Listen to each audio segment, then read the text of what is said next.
Hi everyone. तो आज हम करेंगे क्लास 10th का second chapter Nelson Mandela long walk to freedom. Long walk to freedom is the autobiography of Nelson Mandela. जो Nelson Mandela थे, इन्होंने इस चैप्टर में खुद की लाइफ के बारे में लिखा है।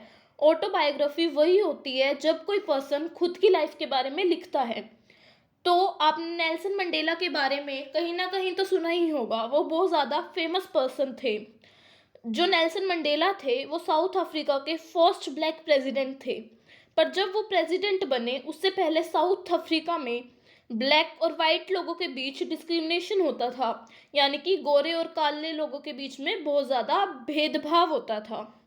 और इसी डिस्क्रिमिनेशन को हम कहते हैं apartheid. Apartheid is a political system that separates people according to their race. मतलब अपार्थाइड एक ऐसा पॉलिटिकल सिस्टम है जब हम लोगों को गोरे और काले लोगों को सेपरेट कर देते हैं। नेल्सन मंडेला से पहले यहाँ पर सिर्फ वाइट पीपल का ही रूल था। तो इस चैप्टर में नेल्सन मंडेला बताते हैं कि कैसे वो प्रेसिडेंट बने और उस दिन क्या क्या हुआ, और ब्लैक पीपल के साथ पहले साउथ अफ्रीका में कैसे डिस्क्रिमिनेशन किया जाता था। तो जो नेल्सन मंडेला और उनकी जो पार्टी थी अफ्रीकन नेशनल कांग्रेस, उन दोनों ने अपनी पूरी लाइफ टाइम अपार्थाइड के खिलाफ लड़ाई लड़ी। मंडेला ने अपनी ज़िंदगी के 30 साल जेल में बिताए सिर्फ ये लड़ाई लड़ने की वजह से। और जो उन्होंने ये लड़ाई लड़ी थी उनको इसका रिजल्ट भी मिला। उसके बाद वो फाइनली साउथ अफ्रीका में ब्लैक प्रेसिडेंट बने। साउथ अफ्रीका में 10 मई 1994 को पहली बार डेमोक्रेटिक इलेक्शंस हुए, और उसके बाद नेल्सन मंडेला साउथ अफ्रीका के फर्स्ट ब्लैक प्रेसिडेंट बने। अब आपकी बुक में एक एक्सट्रैक्ट दिया हुआ है जिसमें नेल्सन मंडेला एक ओकेजन के बारे में बताते हैं जिसका नाम है द इनॉग्रेशन। अब इस एक्सट्रैक्ट में क्या दिया हुआ है हम वो पढ़ते हैं। इसमें लिखा है कि नेल्सन मंडेला साउथ अफ्रीका के फर्स्ट ब्लैक प्रेसिडेंट बने 300 सेंचुरीज के बाद, यानी कि 300 साल बाद, और यहाँ पर सिर्फ वाइट पीपल का ही रूल था। नेल्सन मंडेला की अफ्रीकन नेशनल कांग्रेस पार्टी ने 400 सीट में से 252 सीट्स जीती, और फिर उसके बाद वो इलेक्शंस जीत गए।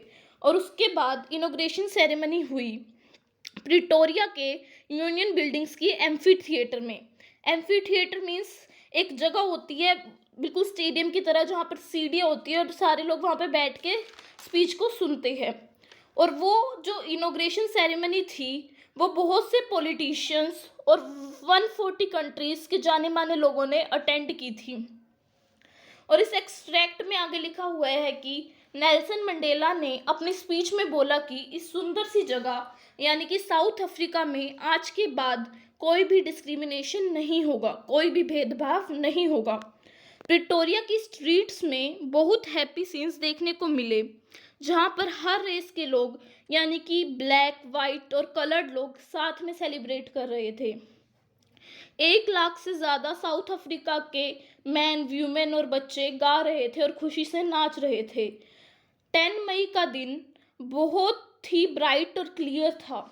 नेल्सन मंडेला कहते हैं कि इनॉग्रेशन की सेरेमनी से पहले बहुत से जाने माने लोग मुझे रिस्पेक्ट दे रहे थे और मेरे पास आ रहे थे।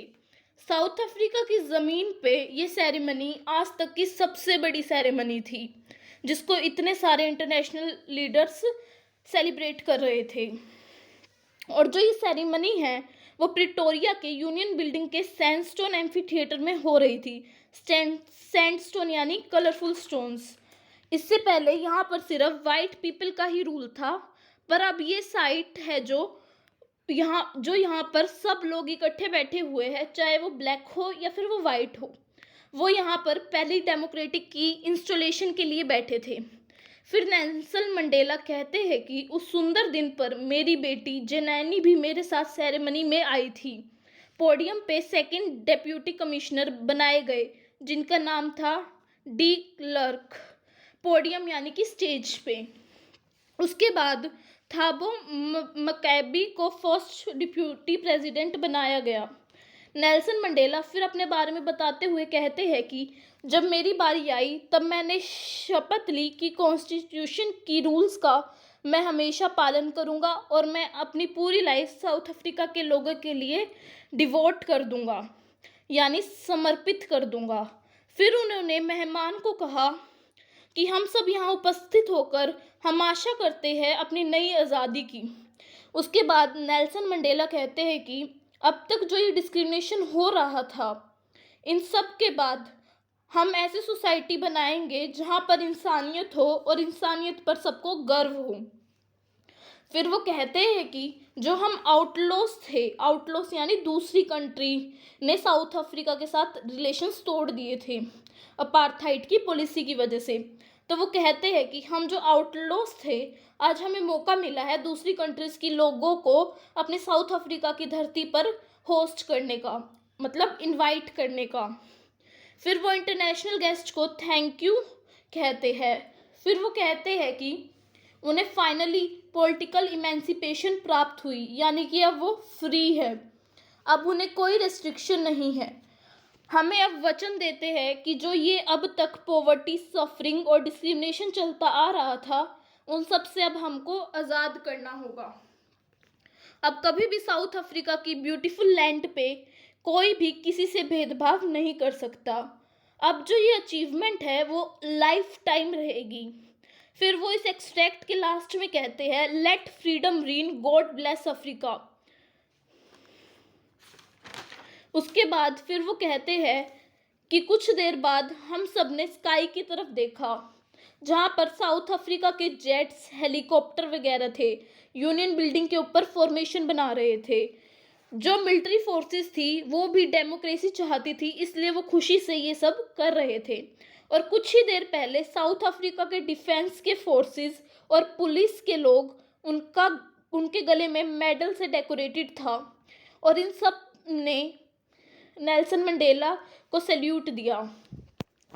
फिर वो बताते हैं कि पहले मुझे नहीं पता था कि पुलिस फोर्स जो मुझे उस टाइम अरेस्ट कर रही थी वो आज मुझे सैल्यूट कर रही होगी।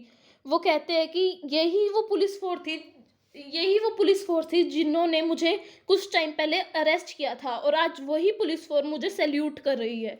फिर जो वो जेट्स थे वो वी शेप्ड में ब्लैक, रेड, ग्रीन, ब्लू और गोल्ड धुआं छोड़ रहे थे, और ये सब साउथ अफ्रीकन फ्लैग के कलर्स थे।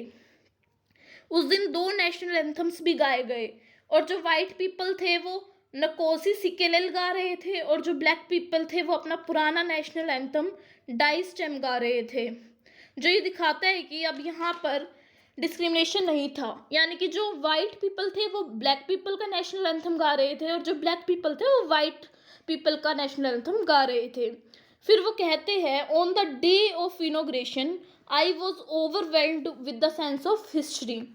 फिर वो बताते हैं कि 20th सेंचुरी में एंग्लो वॉर के कुछ साल बाद जो वाइट पीपल है उन्होंने आपस में हाथ मिला लिए थे और ब्लैक पीपल के अगेंस्ट रेशियल डोमिनेशन स्टार्ट कर दिया था। जो वाइट पीपल ने ये स्ट्रक्चर बना दिया था वो बहुत ज़्यादा इनह्यूमन और हार्श था, बहुत ज़्यादा वो क्रूअल सिस्टम था अपार्थाइड का पूरे वर्ल्ड में। अब 20th सेंचुरी के लास्ट में ये स्ट्रक्चर पूरा बदल चुका है। अब यहाँ पर कोई डिस्क्रिमिनेशन नहीं था और सब लोग मिलकर रहते थे। अब साउथ अफ्रीका में सबको फ्रीडम थी। अब वो दिन आ गया है जो अनइमेजिनेबल था, जो साउथ अफ्रीका के लोग कभी भी सोच भी नहीं सकते थे। अब यहाँ पर सारी डिस्क्रिमिनेशन ख़त्म हो गई है। फाइनली साउथ अफ्रीका से डिस्क्रिमिनेशन ख़त्म हो चुकी है। इस दिन के लिए साउथ अफ्रीका के लोगों ने बहुत करेज दिखाया था, बहुत सफरिंग्स झेली थी। और फिर नेल्सन मंडेला कहते हैं, जिन्होंने साउथ अफ्रीका को आज़ाद करने के लिए सेक्रीफाइसेस किए थे, उनमें से तो कुछ लोग तो अभी जिंदा भी नहीं हैं। जो ये अपार्थाइड का सिस्टम था, इसने साउथ अफ्रीका के लोगों के दिलों में बहुत ज़्यादा जख्म कर दिया था। अब हम कई साल फ्रीडम में बिताएंगे ताकि इस जख्म को हम भर सके। अब इस ऑपरेशन और ब्रूटैलिटी की वजह से कुछ लोग सामने आए और इन लोगों ने साउथ अफ्रीका को आज़ादी दिलाने के लिए बहुत क्रेज़ दिखाया। ये 6 लोग थे जिन्होंने साउथ अफ्रीका को आज़ाद करने के लिए बहुत ज़्यादा क्रेज़ दिखाया था। वो कहते हैं, मेरी साउथ अफ्रीका की धरती इसलिए फेमस है क्योंकि इसके सॉइल में बहुत सारे जेम्स और मिनरल्स हैं, पर मैं मानता हूँ कि साउथ अफ्रीका की वेल्थ उसमें रहने वाले लोग हैं जो एक हीरे से भी ज़्यादा प्योर है, जो एक डायमंड से भी ज़्यादा सच्चे हैं। और यही वो लोग हैं जिन लोगों ने स्ट्रगल किया था ये सिस्टम एंड करने का। और इन्हीं लोगों की वजह से मेरे अंदर इतनी हिम्मत आई और मैंने समय के साथ देखा कि कितने मैन और वुमेन ने अपनी लाइफ रिस्क में डाली इस सिस्टम को एंड करने के लिए। अपार्थाइड के सिस्टम को एंड करने के लिए बहुत से लोगों ने अपनी जान को रिस्क में डाला था। वो कहते हैं, मैंने ऐसे लोगों को देखा है जो बिना टूटे लड़ते रहे और टॉर्चर सहते रहे। फिर वो कहते हैं, I learn that courage was not the absence of fear but triumph over it. मतलब कि जो करेज है उसका मतलब डर नहीं लगना नहीं होता, बल्कि डर पर जीत पाना होता है। ब्रेव मैन वही होता है जो डरता नहीं बल्कि फियर से जीत जाता है। फिर वो कहते हैं कि कोई भी इंसान जन्म से दूसरे इंसान से नफरत नहीं करता उसके कलर और बैकग्राउंड को लेकर। लोगों को नफरत करना सिखाते हैं और लोगों को नफरत करना सीखना भी चाहिए। और जब वो नफरत करेंगे, जब वो नफरत को समझने लगेंगे, तब लोगों को प्यार करना भी समझ आएगा। और जो लव की फीलिंग है वो नेचुरली आती है एज कम्पेयर टू हेट। वो कहते हैं, जब मैं और मेरे कॉमरेड्स यानी कि जब मैं और मेरे साथी जब हम प्रिजन में थे, जब हम जेल में थे, तो वहाँ के लोग बहुत कोशिश करते थे हमारे अंदर से फ्रीडम की फीलिंग को ख़त्म करने की। तब भी वहाँ के एक गार्ड में नेल्सन मंडेला को ह्यूमैनिटी दिखी, इंसानियत दिखी। भले ही वो 1 सेकंड के लिए ही क्यों ना हो, पर वो 1 सेकंड की ह्यूमैनिटी नेल्सन मंडेला के लिए बहुत थी। आदमी की सच्चाई की जो फ्लेम है वो छुप तो सकती है पर कभी ख़त्म नहीं हो सकती। फिर वो कहते हैं, हर आदमी की लाइफ में 2 ऑब्लिगेशंस होती है। ऑब्लिगेशंस यानी कि 2 कर्तव्य होते हैं। पहला कर्तव्य है उसके पेरेंट्स, उसकी फैमिली, उसके बच्चे और उसकी वाइफ के लिए। और दूसरा ऑब्लिगेशन यानी कि दूसरा कर्तव्य है उसके देश, वहाँ के लोगों के लिए। एक सिविल सोसाइटी में हर आदमी अपनी एबिलिटीज़ के अकॉर्डिंग इन दोनों ऑब्लिगेशन को फुलफिल करता है। पर जो साउथ अफ्रीका के आदमी है और जो ब्लैक है स्पेशली, उसके लिए इन दोनों ऑब्लिगेशन को पूरा करना इम्पॉसिबल है, नामुमकिन है। साउथ अफ्रीका में अगर कोई भी इंसान ब्लैक हो और वो आम लोगों की तरह ज़िंदगी जीना चाहता है तो उसे पनिश कर दिया जाता है। साउथ अफ्रीका में अगर किसी पीपल ने अपनी को सेंटर की तरफ, अपनी कंट्री की तरफ अपनी ड्यूटी फुलफिल करने की कोशिश करी तो उसे तो उसकी फैमिली से अलग कर दिया जाता है और खुद उस आदमी को अकेला रहने के लिए छोड़ दिया जाता है। यानी कि साउथ अफ्रीका में अगर कोई भी व्यक्ति अपनी कंट्री की तरफ अपनी ऑब्लिगेशन यानी कि अपने कर्तव्य को पूरा करना चाहता है तो उसको पनिश किया जाता है।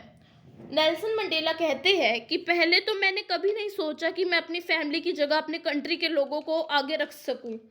जब मैं अपनी कंट्री के लोगों को सर्व करने लगा तो मैं अपनी दूसरी ऑब्लिगेशन यानी कि obligation as a son, a brother, a father और एक हस्बैंड, इस ऑब्लिगेशन को फुलफिल नहीं कर पाया। जब नेल्सन मंडेला पैदा हुए थे तब उन्हें फ्रीडम की भूख नहीं थी, बल्कि वो तो पैदा ही फ्री हुए थे। हर वे से फ्री हुए थे वो पैदा। उनको फ्रीडम थी फील्ड्स में भागने की, उनको फ्रीडम थी नदी में स्विम करने की, उनको फ्रीडम थी कि वो आसमान के नीचे बैठ सकते हैं। तो नेल्सन मंडेला ने ये कुछ एग्जाम्पल्स दिए हैं कि जब वो पैदा हुए थे तो उनको ये सब चीज़ों की फ्रीडम थी। उसके बाद वो कहते हैं कि जब तक मैं अपने पापा और अपने ट्राइब्स यानी कि अपने लोगों के रूल्स को ओबे करता गया, तब तक मुझे कोई ट्रबल नहीं आया, तब तक मुझे कोई दिक्कत नहीं थी। फिर उनको समझ आया कि उनकी जो बॉयहुड फ्रीडम है वो एक इल्यूजन थी। मतलब उनको लगता था कि वो फ्री है पर रियलिटी में वो फ्री नहीं थे। वो कहते हैं कि जो मेरी फ्रीडम थी एज अ यंग मैन वो मुझसे पहले ही छीन चुकी है। वो कहते हैं कि जब मैं स्टूडेंट था तब मुझे सिर्फ अपने खुद के लिए फ्रीडम चाहिए थी, तब उन्हें कुछ टेम्परेरी फ्रीडम ही चाहिए थी, जैसे कि रात में घर से बाहर रहने की फ्रीडम, पढ़ने की फ्रीडम की वो जहाँ चाहे वहाँ जा सके। उनको एज अ स्टूडेंट सिर्फ यही फ्रीडम चाहिए थी।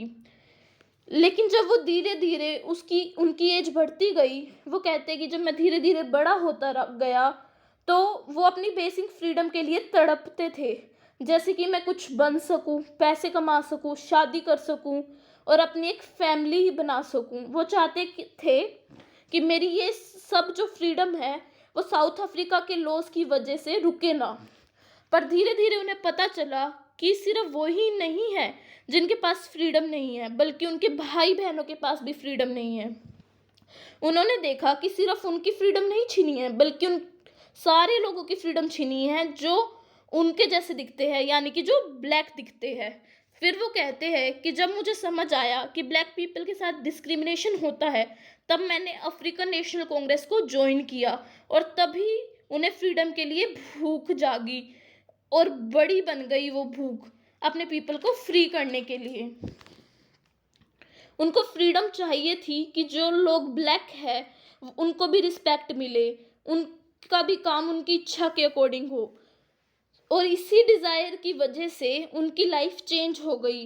अब वो फ्राइटेंड यंग मैन से एक बोल्ड यंग मैन बन गए थे, यानी कि अब वो किसी भी चीज़ से डरते नहीं थे। और इसी फ्रीडम की भूख ने मुझे, यानी कि नेल्सन मंडेला, जो लोगों को फॉलो करते थे, उन्हें एक क्रिमिनल बना दिया था। मतलब वो फ्रीडम के लिए लॉज तोड़ने लगे थे तो वो क्रिमिनल बन गए थे। और नेल्सन मंडेला जो अपनी फैमिली से बहुत प्यार करते थे, उन्हें एक ऐसा पर्सन बना दिया था फ्रीडम ने कि अब उनके पास एक रहने के लिए घर भी नहीं था। अब उनको फ्रीडम के लिए एक मोंक की तरह रहना पड़ा। वो कहते हैं कि मैं दूसरों की तरह इतना सेल्फ सेक्रीफाइसिंग नहीं हूँ कि मैं इस डिस्क्रिमिनेशन को सह सकूँ। मुझे पता चला कि मैं छोटी छोटी फ्रीडम्स भी इंजॉय नहीं कर सकता हूँ, क्योंकि और ब्लैक लोग भी इस फ्रीडम को इंजॉय नहीं कर सकते। नेल्सन मंडेला कहते हैं कि आप फ्रीडम को बांध नहीं सकते। अब एक भी व्यक्ति के ऊपर चेन होगी कि वो फ्रीडम इंजॉय नहीं कर सकता, तो वो चेन हम सब के ऊपर है। और जितनी भी रोक मेरे लोगों पे लगी हुई है वो मेरे ऊपर भी थी। फिर वो कहते हैं कि जो ओप्रेसर होता है उसको भी फ्रीडम चाहिए होती है। ओप्रेसर मीन्स जो इंसान दूसरे इंसान को दबाता है। अगर ओप्रेसर खुद फ्री होगा तभी तो वो दूसरों को फ्री करेगा। जो व्यक्ति दूसरे व्यक्तियों की आज़ादी की छीनता है वो खुद नफरत के पिंजरे में कैद हो जाता है। फिर लास्ट में वो कहते हैं कि मैं या कोई भी नॉर्मल पर्सन जब तक फ्री नहीं है जब तक वो दूसरों की फ्रीडम छीनता हो। इसी तरीके से वो कहते हैं कि मैं फ्री नहीं हूँ अगर और कोई मेरी फ्रीडम को छीनता है। फिर वो कहते हैं कि the oppressed and the oppressor alike are robbed of their humanity. मतलब कि जो दबाने वाला होता है और जो दबने वाला होता है वो दोनों सेम होते हैं, यानी कि दोनों की ही इंसानियत छीन ली जाती है। So this is the second chapter of English.